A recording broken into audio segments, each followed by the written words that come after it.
जी बिस्मिल्लाहिर्रहमानिर्रहीम। अस्सलाम वालेकुम। मैं हूं बिलाल अहमद। उम्मीद है आप सब खैरियत से होंगे। हमने कल ही आपके सामने एक मंजरनामा रखा था, मैंने अलग लाइव सेशन में और जाफरी साहब के साथ अलग लाइव सेशन के अंदर, और हमें जो नज़र आ रहा था कि एक सेक्शन को ख़त्म किए जाने के बाद जो 364 की सेक्शन रह गई है ज़हीर केस में, तो हमें लग ये रहा था कि ये ज़मानत, चूंकि ज़मानत कबल अज़ वक्त गिरफ्तारी है, तो ये मुस्तरद होगी, ये डिसमिस की जाएगी, रिजेक्ट की जाएगी। इसकी बहुत सारी वजूहात हो सकती हैं और बहुत सारे मामलात हो सकते हैं, और हमने खुलकर उसके ऊपर बहुत ज़्यादा बहस भी की है। आज जो सेशन अदालत है एडीजे ईस्ट 7 की, उसने ज़हीर और शब्बीर की जो ज़मानतें हैं वो रिजेक्ट कर दी हैं, उन्हें जेल भेजने का हुक्म जारी कर दिया गया है। वजूहात की तरफ आते हैं, लेकिन साथ ही जो मुबैना मुखविया है उसके एमएलओ की परमिशन दे दी है। अब जाहिर है कि जब जजमेंट आएगा इसमें क्या लिखा होगा, वजूहात क्या हैं, क्या आया कि प्रेगनेंसी टेस्ट करने का इशू रह गया है, या फिर ज्यादती की जो सेक्शन ही नहीं रही, तो क्या फिर अब ये ज्यादती की दफ़ा जो निकाल दी गई है इस एमएलओ के बाद इसको दोबारा से ऐड किया जाएगा। ये वो सारी की सारी चीज़ें हैं जिसके ऊपर अब एक नए सिरे से बहस होगी अदालत के अंदर। अब जो अहम तरीन जो नुकता है, जो इस वक्त भी ज़हीर के वकला ने, जो एक तो चालान की सर्टिफाइड कॉपी, यानी कि जो स्क्रूटनी नोट है जज साहब का, उसके लिए अप्लाई किया है। अब ये जो बेल रिजेक्शन है और एमएलओ है, ये दोनों जो है वो अप्लाई किए गए हैं सर्टिफिकेट कॉपी के लिए। अब एक अहम मामला ये है कि अब ये जमानत बाद अज गिरफ्तारी कितने अरसे में होगी, और इस दौरान जो जेल मुंतकिल किया गया है उसके पीछे जो प्रोसिक्यूशन का जो किरदार है उसके हवाले से तो हम तकरीबन कोई 10 से 15 दिन हो गए हैं, और मुसलसल हम आपको बता रहे हैं कि जो हमारी तरफ से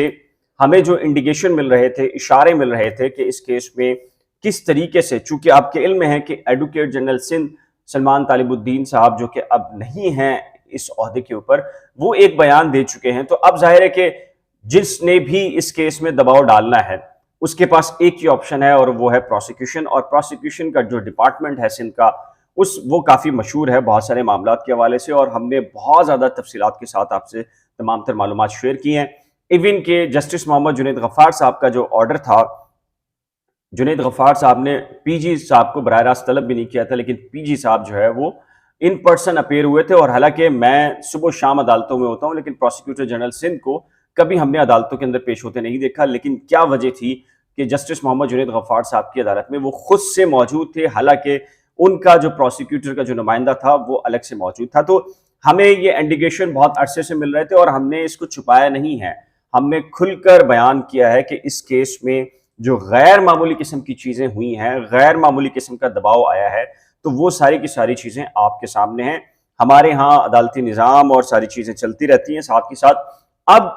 बाद अज वक्त गिरफ्तारी, यानी कि आफ्टर अरेस्ट बेल जो है वो इन दोनों की तरफ से फाइल की जानी है। और कल रात भी, कल दोपहर में भी जब हमने लाइव किया तो हमने इस तरफ इंडिकेशन दे दी थी कि हमें यूं लगता है कि ये जमानतें मुस्तरद की जानी हैं। अब एक अहम पॉइंट ये है जो कि अब इनकी जो लीगल टीम है उनके पास खासा स्ट्रांग है। वो लीगल पॉइंट कौन सा है? वो लीगल पॉइंट ये है कि जब 375 की सेक्शन निकाल दी गई, स्पेशल लॉ जो था वो निकल चुका है, तो उस लॉ के निकाले जाने के बाद जो ट्रायल है वो बेसिकली जुडिशियल मजिस्ट्रेट उसको चालान को एक्सेप्ट और फिर दीगर सारी चीजें करते हैं। और यही वो नुक्ता बार बार उन्होंने कल उठाया है कि ये एडीजे 7 जो है वो अब स्पेशल जो दायरा अख्तियार है वो चूंकि खत्म हो चुका है, लिहाजा इस केस को वापस जुडिशियल मजिस्ट्रेट साहब के पास भेज दे, और जुडिशियल मजिस्ट्रेट जो भी कानून है उसके मुताबिक जो है वो फैसला कर दे। और फिर लेकिन हमें ये लगता है कि चूंकि डिस्ट्रिक्ट एंड सेशन जज की डायरेक्शन है इस केस में एडीजे 7 को, तो इसलिए उन्होंने मुनासिब समझा है कि वो खुद ही इस केस को सुनेंगे और सारे के मामलात को परखेंगे। तो अब जाहिर है अब मुलाकात अब पीछे चली गई है। जाहिर है कि अगर कोर्ट ने बेल ही रिजेक्ट कर दी है तो डेफिनेटली ज़हीर की और जो उसकी अहलिया, जो ज़हीर के मुताबिक और ज़हीर की लीगल टीम के मुताबिक उसकी अहलिया है, और निकाह तो वैलिड है, खुद इस सेक्शन के ख़त्म हो जाने के बाद भी निकाह की वैलिडिटी तो कायम है, तो उस पर अब मुलाकात का मामला बहुत पीछे चला गया। अब है 164 का स्टेटमेंट। अब एक बहुत ही इंपॉर्टेंट मामला यह है कि अभी तक 164 क्यों नहीं किया जा रहा। کیا 13 12 14 سال کا بچہ یا بچی اس کے کوئی رائٹس نہیں ہیں؟ اس کو دکھ تکلیف ہے، اس کو شیلٹر ہوم میں کس نوعیت کے ایشوز کا سامنا ہے، کوئی پریشرائز ہے، کوئی حب سے بیجا کا معاملہ ہے، کوئی تنگ کر رہا ہے، تو کون سنوائی کرے گا؟ ڈیفینیٹلی کوئی سنوائی کرنے والا ہمیں لگ نہیں رہا، کیونکہ جوڈیشل مجسٹریٹ صاحب کی عدالت کے اندر بھی جب مبینہ مغویہ نے آ کر یہ کہا کہ وہ کچھ بولنا چاہتی ہے تو عدالت نے اسے خاموش کرا دیا اور کہا کہ نہیں، ہم نے آپ کو نہیں سننا۔ تو یہ ایک بڑا سینسٹیو ایشو آ گیا ہے کہ خود کورٹ اس کی کسٹوڈین ہے اور کورٹ جو ہے وہ اس کا خود بیان نہیں لینا چاہ رہی۔ تو اب ظاہر ہے کہ ایک ہیومن رائٹس کا بھی ایشو ہے اور انسانی حقوق کا بھی ایشو ہے۔ اب یہ کورٹ نے ڈیسائیڈ کرنا ہے کہ کورٹ جو ہے وہ اس کیس میں مزید کیا چاہ رہی ہے، 164 کیوں نہیں لے رہی، اور کیا وہ بنیادی نقطہ ہے جس کی وجہ سے رکھا جا رہا ہے۔ یہ تو ہم بہت کلیئر کہہ چکے ہیں کہ چونکہ اس کیس میں ایک ہیومن رائٹ ایکٹیوسٹ جو جس طریقے سے انوالوڈ ہیں، اور انہوں نے اس سے پہلے جو آرزو فاطمہ کیس میں جو کی ہے ایکسرسائز، بالکل یہی پیٹرن اختیار کیا تھا کہ 8 مہینے اس کو ایک حب سے بیجا کے ماحول میں رکھا گیا، قید تنہائی والی سچویشن پیدا کی گئی اور اس کو مجبور کیا گیا کہ وہ اس کے پاس یا تو زندگی ختم کرنے کا یا پھر دوسرا آپشن اس کے پاس پیرنٹس کی طرف واپسی جانے کا تھا۔ اور پھر آپ کو پتہ ہے کہ جسٹس ایک 2 رکنی بینچ تھا، اس نے یہ کہا تھا کہ یہ بچی اپنا جو مذہب ہے وہ تبدیل نہیں کرے گی، ہر 3 مہینے کے بعد جا کر کرے گی۔ لیکن پھر آپ نے دیکھا کہ بول جو انگلش نیوز پیپر ہے، ابھی ویکلی ہے، اس میں 3 مہینے پہلے ایک سٹوری آئی ہے اور پتہ چلا ہے کہ ایک جو اقلیتی مذہبی عبادت گاہ ہے اس میں ایک انٹرویو ہوا، اور اس میں ہمارے جو ذرائع ہیں وہ کہتے ہیں کہ جی جو مذہب کی تبدیلی کا معاملہ ہے وہ بھی ہو چکا ہے۔ تو اس میں ہمیں جو چیزیں لگ رہی ہیں اور اس میں جو ہیومن رائٹ ایکٹیوسٹ انوالوڈ ہیں ان کی ساری چیزوں کو دیکھیں تو آپ کو بہت ساری چیزیں نظر آتی ہیں۔ پھر پروسیکیوشن کا کردار دیکھیں تو پھر آپ کو بہت ساری چیزیں نظر آتی ہیں۔ معاملہ یہ ہے کہ بہت سارے لوگ کہہ رہے ہیں کہ یہ ٹرائل کتنے عرصے میں ہوگا، ابھی بھی کمنٹس آتے ہیں کہ یہ ٹرائل ہوگا کتنے عرصے میں۔ دیکھیے،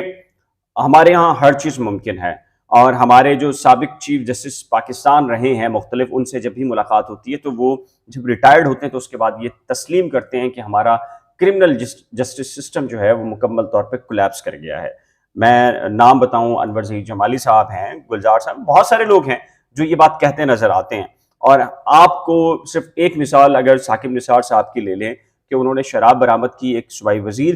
کے روم سے، لیکن وہ شہد ہے اور وہ خود بھی چلے گئے، ان کے بعد ایک اور چیف جسٹس چلے گئے، لیکن آج تک وہ جو کیس ہے وہ انہی عدالتوں میں پینڈنگ ہے۔ تو کچھ نہیں کہا جا سکتا، لیکن ہمارا ایک نقطہ نظر یہ ہے کہ جی جو بھی ہو،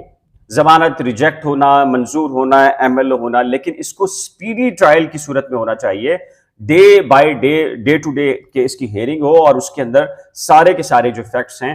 بھلے سے آپ نے عمر قید دینی ہے، سزائے موت دینی ہے، 10 مرتبہ دینی ہے، لیکن جلدی ہو، تاکہ چونکہ پھر اس کا جو اصل کام جو اس میں ہو رہا ہے وہ یہ ہے کہ مبینہ مغویہ کو قید تنہائی میں رکھ کے اس کے مائنڈ سیٹ کو اثر انداز ہونے کی جو کوشش ہے، وہ جتنا کیس لمبا ہوگا ادھر وہ ایکسرسائز ہو رہی ہوگی۔ تو ڈیفینیٹلی یہ پہلا کیس ہے جہاں پر ملزمان چاہیں گے کہ جلد از جلد ٹرائل ہو، لیکن جو so called human right activist ہے وہ چاہے گا کہ طویل کیس کی سماعت ہو سکتی ہے وہ ہو۔ تو یہ سارے کے سارے معاملات ہیں۔ تو آج وہی ہوا ہے جس کو ہم نے کل اشارے کے اندر بتا دیا تھا، ایون کہ علی جعفری صاحب نے کہا تھا 70%، اور میں نے کہا تھا کہ جی بالکل ضمانت ریجیکٹ ہو سکتی ہے کیونکہ یہ پری اریسٹ بیل ہے۔ اب ظاہر ہے کہ اس میں بہت سارے لوگ اور جو یوٹیوبرز ہیں انہوں نے یہ بتانا ہے کہ جی اس پری اریسٹ بیل کا مطلب ریجیکٹ ہونے کا مطلب یہ کہ سزا ہو گئی اور وہ جرم ثابت ہو گیا۔ بہرحال ان کی مرضی ہے، ان کے دیکھنے والوں کی مرضی ہے، جو دیکھیں، جو سنیں، جس پہ بلیو کریں، یہ ان کا ایمان ہے، ان کی نیت کا معاملہ ہے۔ لیکن ہم نے غیر جانبدار رہ کر ساری کی ساری انفارمیشن آپ سے شیئر کرنی ہے، کل بھی کی ہیں، آج بھی کی ہیں، اب جیسے جیسے چیزیں ہوں گی انشاءاللہ سے آپ سے شیئر کریں گے۔ تو یہ اب تک کی تازہ ترین ڈیولپمنٹس تھی، جیسے کوئی نئی ڈیولپمنٹس آئے گی تو انشاءاللہ سے آپ سے شیئر کریں گے۔ تب تک کے لیے دیجیے اجازت۔ آخر میں ریکویسٹ ہے کہ اگر آپ کی رائے جو بھی ہے نیچے دیے گئے کمنٹ سیکشن میں ضرور طرح کیجیے گا۔ کرنٹ افیئرز ود بلال اور نئی کھوج کو اگر آپ نے ابھی تک سبسکرائب نہیں کیا تو برائے کرم سبسکرائب، ویڈیو کو شیئر، لائک اور بیل آئیکن کو لازم پریس کیجیے گا۔ اللہ حافظ۔